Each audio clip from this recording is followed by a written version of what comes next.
Welcome to Suman TV. మాతృదేవోభవ, పితృదేవోభవ, ఆచార్య దేవోభవ. తల్లిని మించిన దైవం లేదు, తండ్రిని మించిన గురువు లేదు. పురాతన కాలం నుండి నడుస్తున్న ఒక నానుడి ఉన్నది. అదేవిధంగా ఒక తల్లిని విస్మరించిన తనయులు. ఇప్పుడు మనం మహబాద్ జిల్లా బయ్యారం మండలంలోని బయ్యారం గ్రామంలో ఉన్నాం.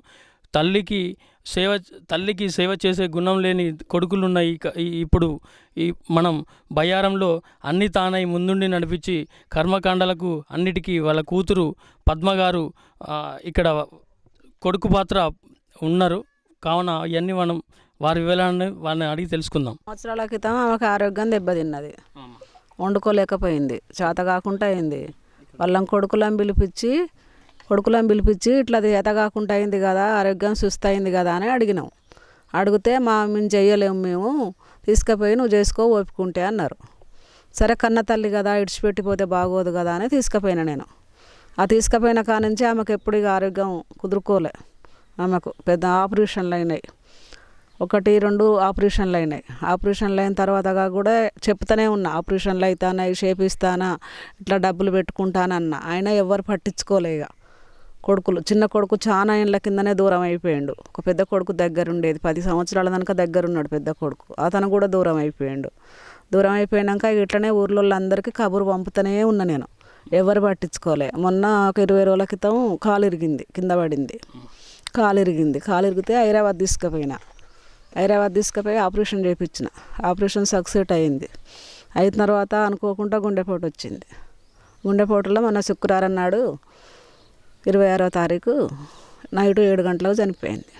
చనిపోయినాక ఫోన్లు చేసిన ఇక్కడ ఊర్లకు, నేను ఇట్లా చనిపోయింది తీసుకొస్తాను మరి అని ఫోన్ చేస్తే ఎవరు ఫోన్లకు ఏమీ రిఫండ్స్ కాకపోతుంటే సరే కాలేదు కదా అనుకొని తీసుకొని అయితే వచ్చినాక ఊళ్ళో అందరు కూర్చొని కొడుకులను పిలిపించి అడిగితే మేమేం చెయ్యం, మేము పట్టించుకోమన్నారు.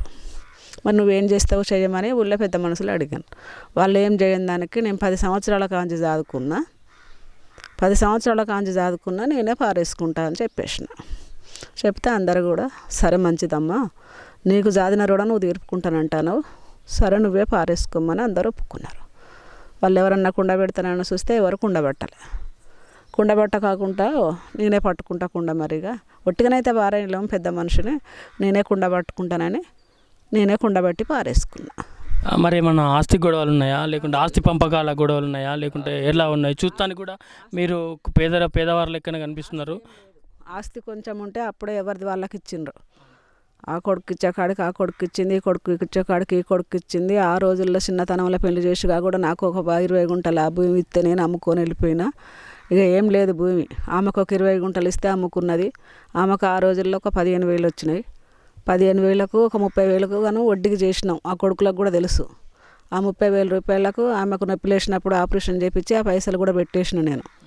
ఫస్ట్ ఆపరేషన్ అప్పుడు, తర్వాత 2వ ఆపరేషన్ అప్పుడు నా కొడుకు మా ఆయన పెట్టిండు 1,00,000 రూపాయలు. అప్పుడు ఆరోగ్యశ్రీ కార్డు ఇట్లా ఏం లేదు, అది పెట్టించిన.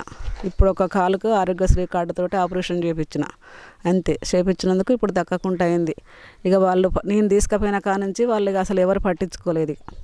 ఎన్నిసార్లు చెప్పినా ఎవరు ఏమి నాకు జవాబు చెప్పలేదు. ఇన్ని రోజుల కానుంచి అక్కడే ఉన్నది కదా, ఆమె చేసుకోవాలి, మాకు అవసరం లేదు అన్నారు. ఇప్పటికి చనిపోయి ఎన్ని రోజులు అయిందమ్మా? 4 రోజులు. మరి 10వ రోజు కానీ తర్వాత కార్యక్రమాలు కానీ ఏ విధంగా చేద్దాం అనుకుంటున్నారు? మరి ఏ విధంగా చేద్దామని మేము అనుకుంటున్నాం. అయితే మొన్న ఏం జరిగింది, 2 ఏళ్ళ కింద ఆమె అటోటాక్ వచ్చింది. అటోటాక్ వచ్చి మొత్తం చనిపోయినట్టు అయింది. అయితే అంబులెన్స్ మాట్లాడుకొని తీసుకొచ్చి పోలీస్ స్టేషన్లో పెట్టించిన. చేసినది కూడా పోలీస్ స్టేషన్లో పెట్టించిన. మీ అమ్మని మీరు చదువుకోండి, ఇక నన్ను నుంచి అయితలేదు, నేను చదవలేను, నేను ఈ హాస్పిటల్ పట్టుకొని తిరగలేను, మీ అమ్మని మీరు చదువుకోండి అని చెప్తే మేము చదువుకోమన్నారు. అరే కన్న తల్లిని చదివిన వాళ్ళు ఎవరు ఉంటారని అప్పుడు పోలీసు వాళ్ళు అయితేంది, ఊళ్ళో పెద్ద మనుషులు అయితేంది అందరు తీర్మానం చేసి ఏమన్నారు కదా అంటే, ఎన్ని రోజులు అయితే చదివినావు నువ్వు, మా అంటే ఇంకో 1 ఏడాదో 2 ఏళ్ళు బతుంది కావచ్చు ముసలమ్మ అంటే, 1 ఏడాది 2 ఏళ్ళు కూడా నేను బరాయించని కానీ నేను చెప్తారకు ఏమన్నారు పెద్ద మనుషులు, ఈ ఇల్లు చోటు పెద్ద అయినది, చిన్న ఆయన పెద్ద ఆయనకు అమ్ముకున్నాడు. ఇల్లు చోటు పెద్ద ఆయనకు అమ్ముకుంటే పెద్ద ఆయన ఏమన్నాడు, నా చోట్ల 20 గజాల చోటు ఇస్తా నేను అని ఈయన అన్నాడు. ఈయన అన్నాక చిన్న ఆయన ఏమన్నాడు, నేను ఒక 30,000 ఇస్తా, 30,000 ఇస్తా.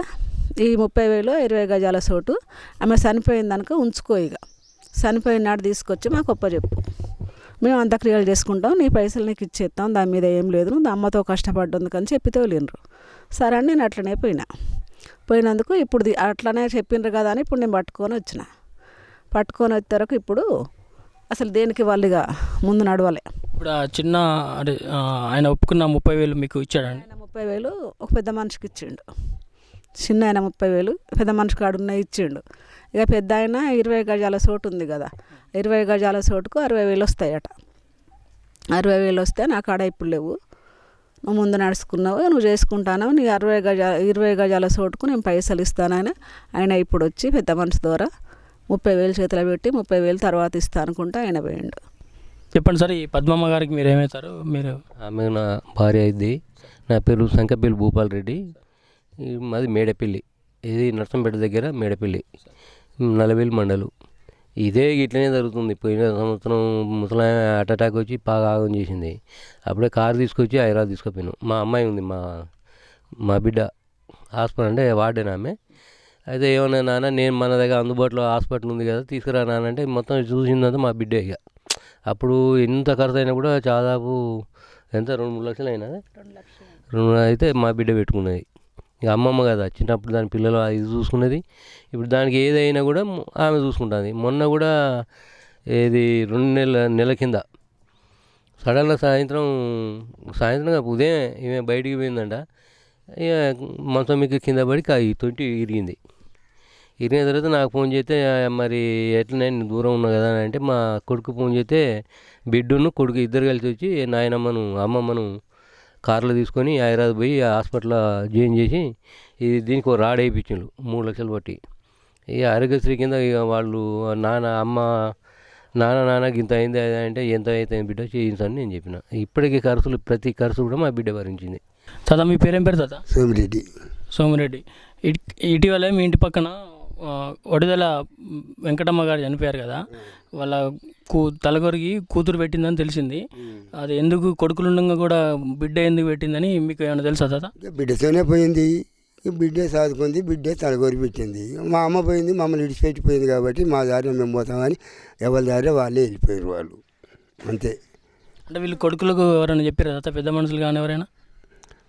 కొడుకు చెప్పారు తలగోరి పెట్టమంటే నేను పెట్టను, చిన్నప్పుడే మమ్మల్ని విడిచిపెట్టిపోయింది కాబట్టి మేము పెట్టలేవాడు. ఇప్పుడు తాత, ఇప్పుడు కొడుకులు తలగొరికి పెట్టలేదు, ఇప్పుడు మీరు కూడా సమర్థిస్తలేరు దాన్ని, కొడుకులు పెట్టాల్సిందే అని అంటున్నారు. ఇప్పుడు మీరు ఈ సమాజానికి ఇప్పుడు ఉన్న దీనికి మీరు ఏం చెప్తారు తాత? సమాజానికి చెప్పే సూచన? సమాజానికి చెప్పేది పద్ధతి కాదని కూడా అంటాం మేము. నంది అమృతారెడ్డి అండి. నంది అమృతారెడ్డి. ఇప్పుడు మొన్న అడిదల వెంకటమ్మ గారు చనిపోయారు కదా, అయితే చనిపోయిన సంఘటనల గురించి వాళ్ళకి 2 కొడుకులు, కూతురు ఉంది. ఆ కూతురు కొంతకాలం బాధ్యత మోసిన తర్వాత చనిపోయేటప్పటికి ఇక్కడ తీసుకొస్తే మెయిన్గా వాళ్ళని కొడుకులకి పిలిపించి మరి మీరు దాన సంస్కారాలు చేసుకోమంటే వాళ్ళు ధృవీకరించారు. దానివల్ల ఇక రేపు జరగబోయేది కూడా ఇట్లా జరగకూడదని చెప్తాను, అంతే. దాన సంస్కారం చేసింది కదా అండి? సంస్కారాలు చేసింది.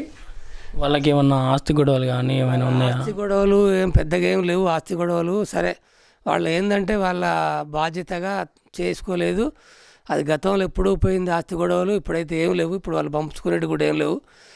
ఉన్నటువంటి ఆస్తి లేకుండా కూడా ఆమె కొంతకాలం భరించింది. ఆ తర్వాత చనిపోయినాక కూడా వాళ్ళు వచ్చి చూసుకోలేక మేము అందరం చెప్పినా కూడా వాళ్ళు రాలేదు. తీసుకుపోయి దాన సంస్కారాలు కూతురే. వాళ్ళ కుటుంబ ఆర్థిక పరిస్థితి కూడా కొద్దిగా దీనంగానే కనిపిస్తుంది. మీరేమన్నా సాయం చేశారా మీరు సంఘం తరపున? సంబంధించి చేసాము. ఇప్పుడు మా రెడ్డి సంఘం నుంచి కొంత ఏదో ఆర్థిక సాయం వాళ్ళకి చేసినాము. అది పెద్ద చెప్పకూడదుగా, కూతురే పెట్టుకుంటా అన్నది. సరే, ఇది మా ఉడతా భక్తికి ఏదో ఒకటి కొంత సాయం చేసి ఆమె దాన సంస్కారాలు చేయాలని నిర్ణయించినాం. పెద్ద మనుషులు అందరం ఇక అంతే. వాళ్ళకు కొడుకులకు కానీ ఏమన్నా ఫోన్లు చేసే ప్రయత్నం చేశారు? చేసినాం, కొడుకులకు చేసినాము. చేయంగా చిన్న కొడుకు మాత్రం ఎత్తి ఏం చేసిండంటే, నేను గతంలో విడిపోయినా, మాకు తల్లి విడిపోయింది, నాకేం సంబంధం లేదు, కాకపోతే నేను ఒక 30,000 ఇవ్వాలి, ఆ 30,000 ఇస్తా అని ఇచ్చిండు. ఇక అంతే. ఇక ఆయన ఇక పెద్ద ఆయన కూడా ఆయనకి 20 గజాల జాగా రాసినాం. ఆ 20 గజాల జాగా కోసం ఆయనకు 60,000 రూపాయలు వేసినాం. 60,000 రూపాయలు ఇస్తే ఆయన ఈరోజు ఒక 30,000 రూపాయలు పట్టుకొచ్చి ఇచ్చిండు. కానీ దాన సంస్కారాలకి అక్కడి వరకు వచ్చిండు, తల్లిని కూడా పిలవలేదు. ఇంకా 30,000 ఇస్తాను ఒప్పుకొని పోయిండు. ఇటువంటి సంఘటనల్ని మీరు ఏమైనా సమర్థిస్తారా? ఎట్లా ఏంటి? మేము ఎట్లా సమర్థిస్తాం? మేము వాళ్ళు కొడుకులు చేయాలనే బాధ్యతగా చెప్పినాం, కానీ వాళ్ళు రాలేదు. ఇక మూర్ఖత్వంగా ఉన్నారు. ఇక మూర్ఖులకి ఇట్లాంటి ఆడపిల్లనే చెప్తే ఆమె చేసింది దాని సంస్కారాలు అయితే. రేపటి సమాజానికి మీరు ఏమైనా చెప్పదలుచుకుంటే? సమాజానికైతే ఇట్లాంటి మెసేజ్ పోతే మాత్రం రేపంతా చెడు సమాజంగానే తయారవుతుంది. ఇప్పుడు చూస్తానికైతే అదైతే మంచి పద్ధతి కాదు వాళ్ళది. మేము ఎంత ప్రోత్సహించినా కూడా వాళ్ళు వినలే. అది పద్ధతి. ఎందుకంటే వాళ్ళు సమాజంలో తిరగలిగే లోకజ్ఞానం లేని వాళ్ళు అనుకున్నాం. ఇక అంతే. ఇక మేము